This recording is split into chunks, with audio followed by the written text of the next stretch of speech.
when were you first introduced to the Yacht Controller product, and kind of what's your thought process on what it brings to the industry? To us as a manufacturer in our style of boating, we wanted to stick with traditional shafts and thrusters. And the Yacht Controller allowed our customers to have that free reign to go about the boat and utilize them. If you had to guess what percentage of Maritimo owners put the Yacht Controller on the boat, what would you say that percentage is? It's probably close to 80 to 85%. Wow. So most of our owners are getting it because they like the versatility of it depending on how they cruise and where they go.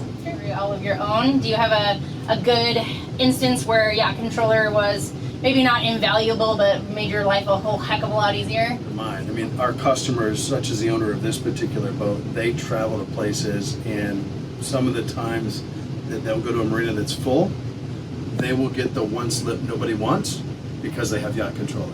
And they're able to get their boat, maneuver it, control it, and get it into that tight slip. Do they get a discount? Not ever. Not ever.